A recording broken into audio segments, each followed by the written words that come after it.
Hello friends, welcome to Bhagavathi lifestyle. இன்றைக்கி ஒரு அட்டகாசமான ரெசிபியோடு வந்திருக்கேன். என்னென்னா கடவாவும் மீன் குழம்பு, சங்கரா மீன் குழம்பு. இது ரெண்டுமே எப்படி நான் என்னோடய ஸ்டைலில் பண்ணுறேன்னு உங்களுக்கு செஞ்சு காட்ட போகிறேன். ஸோ வாங்க வீடியோக்குள்ளே போகலாம். ஸோ ஃபஸ்ட்டு நான் ஒரு 3 வெங்காயம் எடுத்திருக்கேன். அந்த 3 வெங்காயத்தையும் நல்லா குட்டியாக கட் பண்ணிக்கோங்க. பேன் வச்சுட்டு நமக்கு தேவையான எண்ணெய் அதை எடுத்துக்கோங்க. நான் 1 கிலோ கடவா வாங்கியிருக்கேன். ஸோ அதுக்கான ரேஷியோ தான் இதெல்லாம். ஸோ இந்த 3 வெங்காயத்தையும் நல்லா குட்டி குட்டியாக அரிஞ்சு எண்ணெயில் போட்டுருங்க. அதுக்கு அடுத்தது 3 தக்காளி வச்சுருந்தேன் இல்லைங்களா, அந்த தக்காளியை நல்லா மிக்சியில் விழுதாக அரைச்சிக்கோங்க. ரொம்ப சிம்பிளான ரெசிபிங்க, ஆனால் அல்டிமேட் டேஸ்ட்டோட சூப்பராக நம்மளுக்கு வந்துடும். இதுக்கு ரொம்ப காம்ப்ளிகேட் பண்ணிக்க தேவையில்ல. இதை போடணும் அதை போடணும் அப்படியெல்லாம் எதுவுமே கிடையாது. ஜஸ்ட் இது தான். ஸோ இந்த தக்காளி ஆட் பண்ண உடனே தேவையான உப்பு, அப்புறம் இந்த கடவா. ஸோ நான் 1 கிலோ கடவா எடுத்திருக்கேன்னு சொன்னேன் இல்லைங்களா, அதுதான் இது. நல்லா ஃப்ரெஷ்ஷாக சூப்பராக இருந்தது. எங்கள் வீட்டில் வந்து அவங்க காசிமேட்லேருந்து வாங்கிட்டு வந்தாங்க. ஸோ சூப்பராக இருந்தது, ரொம்ப ஃப்ரெஷ்ஷாக இருந்தது. ஸோ அதுதான் இப்போ பார்த்துட்ருக்கீங்க. ஸோ உங்களுக்கும் எத்தனை பேருக்கு கடவா செய்ய தெரியும் அப்படின்னு சொல்லிவிட்டு எனக்கு கமெண்ட் பண்ணுங்கள். இது என்னோடய ஸ்டைல் எப்படி இருக்குன்னு பாருங்கள். ரொம்ப சிம்பிளாக அண்ட் டெலிஷியஸாக வரும். அவ்வளோ நல்லா அல்டிமேட்டாக இருக்கும். இந்த கடவாவை போட்டுட்டு நம்ம நல்லா கலரி விடணும். ஸோ அதுக்கு அடுத்தது நல்லா கலரி விட்டு அது வந்து ஒரு கொதி மாதிரி வரணும். அதுக்கு அடுத்தது தான் இந்த கறிவேப்பிலை அண்ட் கொத்தமல்லி, இது ரெண்டுத்தையும் நம்ம ஆட் பண்ணிக்கணும். தேவையான உப்பு போட்டுக்கோங்க. அண்ட் ஒரே ஒரு டீஸ்பூனில் வந்து மஞ்சள் பொடி போட்டுக்கோங்க, நிறைய போடுறாதீங்க. இது வந்து வீட்லேயே அரைச்ச குழம்பு மிளகாத்தூள். இது வந்து நான் 2.5 டேபிள் ஸ்பூன் போடுறேன். டேபிள் ஸ்பூன் மஞ்சள் பொடி மட்டும் டீஸ்பூனில் ஒரு ஸ்பூன் போடுங்க. அப்படி உங்களுக்கு வேண்டாம் அப்படின்னா ஒரு 1/2 ஸ்பூன் போட்டுக்கோங்க. எனக்கு தேவைப்படும், அதனால் நான் 1 டீஸ்பூனில் போட்டுக்கிட்டேன். இந்த மிளகாத்தூள் மட்டும் நான் 2.5 டேபிள் ஸ்பூன் போட்டேன். அப்போ தான் 1 கிலோ கடவாக்கு இது கரெக்டான காரம் நமக்கு தரும். ஸோ நல்லா கிளறி விடுங்க, சூப்பராக கிளறி விடுங்க. அது நல்லா கொதிக்கணும். அந்த பச்சை வாடை நம்ம இப்போ எதெல்லாம் ஆட் பண்ணுமோ அந்த பச்சை வாடெல்லாம் இதில் இருந்து போகணும். அது வரைக்கும் நல்லா கொதிக்கணும். இது ஆக்சுவலாக நான் குக்கரில் தான் வைப்பேன். நான் வந்து இந்த கடாயிலலாம் பண்ண மாட்டேன். ஸோ நல்லா கொதி வந்த உடனே நம்ம இந்த கேஸ் கட்டர் போட்டு லிட் போட்டு மூடி விட்டுறணும். நான் வந்து 5 விசில் விட்டேன். உங்களோட குக்கரில் எத்தனை விசில் விடுறீங்களோ அத்தனை விசில் விட்டுக்கோங்க. நான் 5 விசில் விட்டேன். இப்போ அடுத்த ப்ராசஸ் என்னென்னா மீன் குழம்பு, சங்கரா மீன் குழம்பு. ஸோ அதுக்கு நான் புளி நல்லா வந்து ஒரு எலுமிச்சை சைஸ் எடுத்துக்கிட்டேன். அதை வந்து சுட தண்ணியில் ஊற போட்டுட்டேன். அதுக்கு அடுத்தது 3 வெங்காயம், 3 தக்காளி, ஒரு முழு பூண்டு. இதை என்ன பண்ணேன்னா நல்லா வந்து ஒரு பேஸ்ட் மாதிரி அரைச்சிக்கிட்டேன். ஸோ இதுதான் பேஸே. சூப்பராக இதை மட்டும் அரைச்சா போதும். மிக்சியில் இதை போட்டு நல்லா அரைச்சி வச்சுக்கோங்க விழுதா. ஸோ அரைச்சி வச்சுக்கிட்டு இதுக்கு அடுத்தது தான் நம்ம ப்ராசஸில் இறங்கணும். என்னோடய சேனல் உங்களுக்கு பிடிச்சிருந்தால் சப்ஸ்கிரைப் பண்ணுங்கள், லைக் பண்ணுங்கள், கமெண்ட் பண்ணுங்கள் அண்ட் ஷேர் பண்ணுங்கள். அப்போ தான் எனக்கும் நல்ல ஒரு எந்துவாகவும் இருக்கும், நல்ல மோட்டிவேஷனாகவும் இருக்கும். இந்த சைடு அப்படியே எக் பாய்லரில் எக்கும் நான் போட்டு வேக வச்சுட்டேன். ஸோ அதை எக் வெந்த உடனேயே நம்ம தண்ணியில் போட்டு ஊற போட்டுடணும் ஒரு 5 மினிட்ஸ்க்கு. அப்போ தான் அந்த தோலெல்லாம் ஈஸியாக வந்துடும். அண்ட் இதுதான் மீன், சங்கரா மீன் நான் வாங்கியிருக்கேன். 1/2 kg. செம்ம ஃப்ரெஷ்ங்க. காசிமேட்லேருந்து வாங்கிட்டு வந்ததுனால சரியான ஃப்ரெஷ்ஷு, ரொம்ப நல்லா இருந்தது. பார்க்குறதுக்கு மீடியம் சைஸாக இருந்தாலும் நல்லா இருந்தது. அண்டு பூண்டியும் தட்டி வச்சுக்கிட்டேன். இது கத்திரிக்காய் வந்து மீன் குழம்புல போட போகிறேன், சூப்பராக இருக்கும். பச்சை மிளகா நான் ஒரு 6 எடுத்துருக்கேன். அண்டு கத்திரிக்காய் போட்டால் சூப்பர் அல்டிமேட்டாக இருக்கும். நான் ஒரு கடாய் வச்சுட்டேன். அதுக்கு அடுத்தது தேவையான எண்ணெயை நீங்கள் ஊற்றிக்கோங்க. நான் ஒரு குழிக்கரண்டி போல் நான் ஊற்றிக்கிட்டேன். அப்புறம் ஃபஸ்ட்டு நம்ம வந்து இந்த கத்திரிக்காவை அரிஞ்சு தண்ணியில் போட்டு வச்சுடுங்க. அப்போ தான் கலர் மாறாமல் இருக்கும். எண்ணெய் ஊற்றின உடனே நம்ம கடுகு போட்டுடணும். கடுகு நல்லா பொரிஞ்ச அதுக்கு அடுத்தது தான் வெந்தயத்தையும் நம்ம போடணும். கடுகு பொரியாமல் நம்ம வெந்தயம் போடக்கூடாது. ஸோ இது முழுக்க முழுக்க என்னோடய ஸ்டைல். நீங்கள் எப்படி பண்ணுவீங்கன்னு தெரியாது. ஆனால் இது ரொம்ப ஈஸியானது அண்ட் ரொம்ப டேஸ்டியானது. இப்போது நான் வெந்தயத்தை போட்டிருக்கேன்.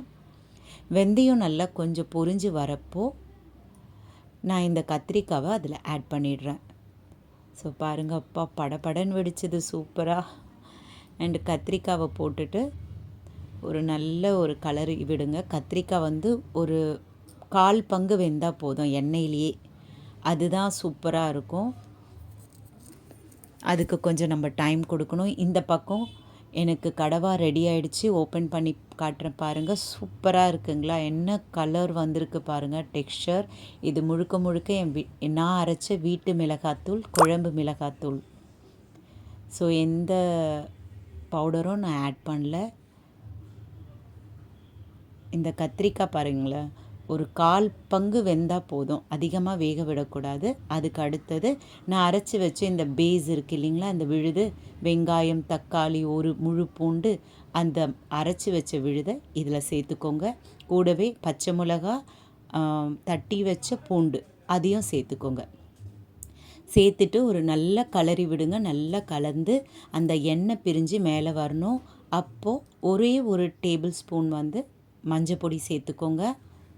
அதுக்கு அடுத்தது மிளகாத்தூள். இதுக்கும் அதே குழம்பு மிளகாத்தூள் தான்.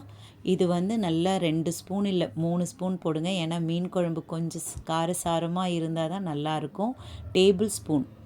நான் 1/2 கிலோ சங்கரா மீனுக்கு இந்த ரேஷியோ சொல்கிறேன்.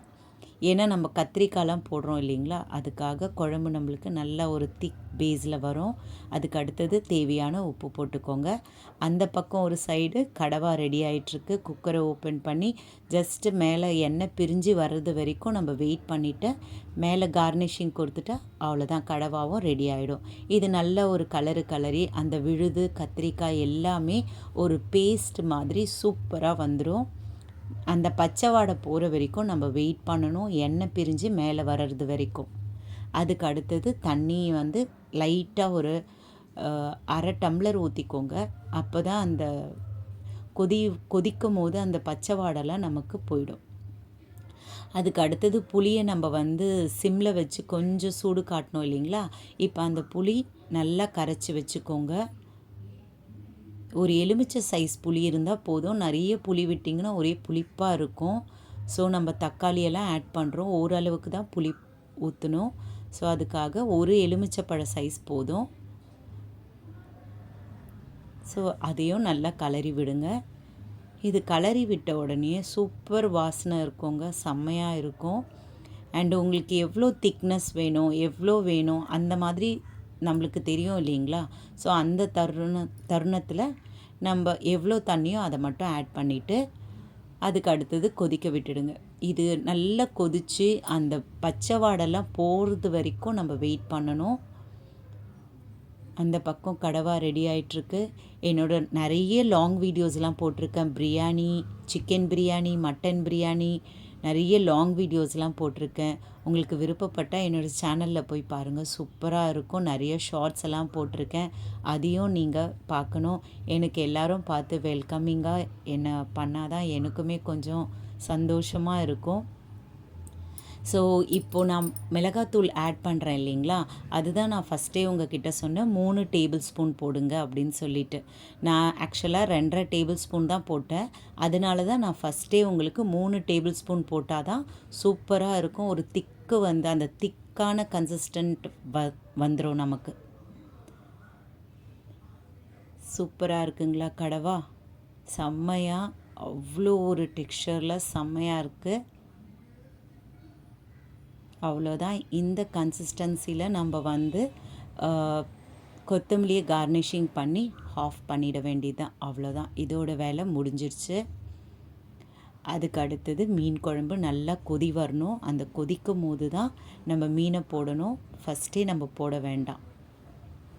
எல்லாம் ஃப்ரெஷ்ஷாக கிடச்சதுனால தாங்க இதெல்லாம் நாங்கள் வாங்கினோம். ஆக்சுவலாக கடவாவும் மீன் குழம்பு சாப்பிட்டே ரொம்ப ஒரு 4 வாரம் இருக்கும்.